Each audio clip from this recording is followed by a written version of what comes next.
Let's jump right in. Imagine you're standing at the bedside or sitting behind a clinic desk. You're looking out at this immense, overwhelming challenge. Modern medicine is, well, it's a leviathan. As practicing clinicians, we dedicate our lives to healing, but honestly, we're constantly fighting a system that feels designed to drown us. So in this explainer today, we're going to look through the physician's lens at how artificial intelligence might finally tame this beast. Not by changing human biology, but by fundamentally changing how we interact with information. Which brings us to the central paradox of our daily practice. It's a harsh reality to face, but why are we still failing our patients? I mean, we've never had more highly educated, dedicated, specialized doctors. We've got incredible instruments, ultra-precise labs, and therapies that can turn what used to be a guaranteed death sentence into, a mere inconvenience. Yet, despite all this firepower, we're still failing.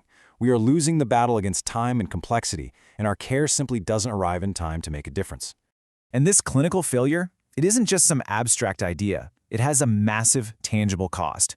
The price tag for all this complexity is staggering.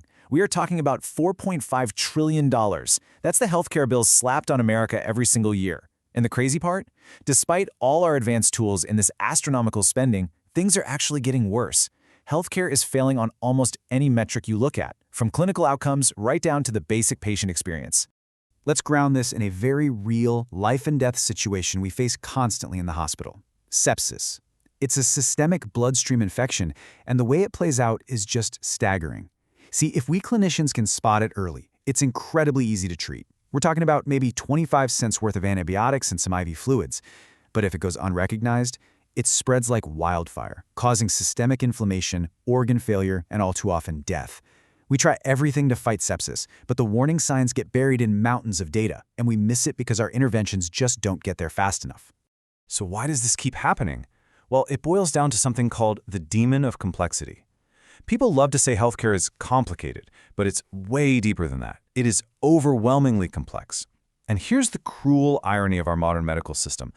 All those amazing new doctor specializations, the precise instruments, the potent therapies, individually, they're fantastic. But combined, they actually increase clinical complexity. They make our jobs harder and the whole system more chaotic.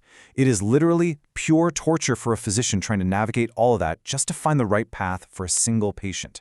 Now, you might be wondering, why can't we just fix healthcare the same way we optimize a factory?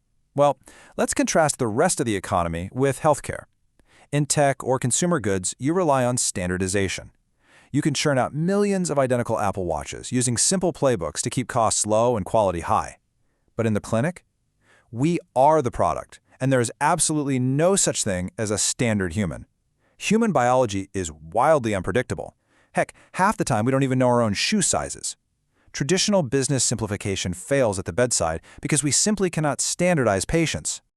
Okay, so if we can't standardize, we desperately need a whole new mode of thought to simplify our work. We need new technology, and that brings us to the evolution of artificial intelligence. We finally have the tool we need, but it took 3 distinct eras to get here. Back in the day, we had the era of logic. This was all about huge trees of intricate if-then rules that were super brittle and expensive to maintain. Then, recently, we moved to the era of math and pattern prediction, which, by the way, is what makes your weather app so accurate. But now we've arrived at the present, the era of language. We finally have machines that can read, listen, write, and actually understand human language at a massive scale. The real secret to applying this new language AI relies on a brilliant concept: wrapping. Think about how companies like OpenAI handled the chaotic, completely unstandardized mess of the entire internet. They didn't try to simplify or standardize the internet itself. No way. Instead, they simply wrapped it.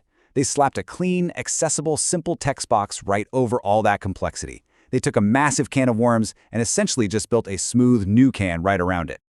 Bringing this wrapping metaphor into the clinic absolutely changes everything for us as practicing doctors. Right now, we're constantly trapped doing one thing: feeding the leviathan of healthcare administration. Picture a hardworking primary care physician. They consult with a patient, right? And then they have to sit at a computer for hours just typing notes into an electronic medical record. Those notes feed the whole shebang: billing, insurance claims, compliance, legal disputes. It's an administrative beast that yanks us right away from actual patient care and healing. But what happens when an AI sits on the physician's desk to listen and write? The jump in productivity is almost unimaginable. The AI acts as this invisible wrapper for all that administrative burden. A doctor who used to see maybe 20 to 30 patients a day because they were bogged down in notes, they can now see 60 to 70 patients a day. The AI just sits on their phone, listens to the patient interaction, and writes the notes for them. It wraps the complexity so perfectly that the interface feels invisible, which massively decreases costs and finally frees the doctor to just be a doctor. So if we can wrap a single physician's desk, what happens when we scale that up? Imagine wrapping the entire hospital. Hospitals are places of profound, overwhelming complexity. You've got ambulances rushing in with traumas, complex surgeries happening, babies being born. It's way more than any human mind can hold at once, but it is not more than an AI can hold. By analyzing subtle data across the entire facility, AI can actually coordinate care and give clinical teams hours of advance warning for critical conditions like sepsis.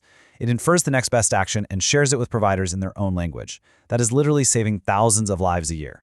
But we need to shift our focus from hospital operations down to the patient's bedside, because this is where the stakes are the absolute highest. Take the heartbreaking story of Martha Mills. She was a British teenager on vacation who just slipped on her bike and hurt her abdomen. She went to the hospital, got admitted, but she deteriorated over the weekend and tragically passed away. The signs and symptoms of fatal sepsis were literally all over her medical chart, but they were missed, tragically lost in the chaotic, all too human complexity of modern medicine. And this brings us to a massive paradigm shift. What if an AI was allied directly with the family? Think about that. What if this incredibly powerful technology existed outside the traditional healthcare system, aligned directly with the patient's loved ones, the people sitting right there at the bedside, who usually feel completely disempowered and overwhelmed? Well, this technology actually exists today, and here's exactly how it works. Because AI has mastered human language, it creates a bridge between the clinical data and the patient. First, the AI has read all the medical textbooks and clinical literature. Second, it connects to the patient's charts and monitors their health data in real time. It never misses a subtle data point. And third, when it spots danger, like those early signs of sepsis, it alerts the family directly. This is how AI fundamentally changes the game for patients monitoring their own health data. It instantly translates real-time medical charts so you actually understand what's going on. It cross-references the clinical literature in seconds. It gives you immediate early warnings. And most importantly, it gives families specific medical rationale.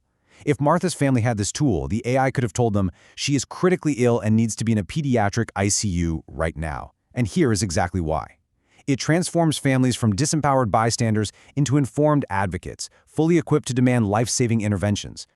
We started out by looking at healthcare's overwhelming complexity through the physician's lens. And we know the answer isn't to force human beings to act like standardized products.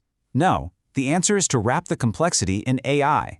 By doing that, we free doctors to focus on healing. But ultimately, we empower patients and families to become advocates, knowers, and deciders in their own care. AI gives us the tools to protect the people we love.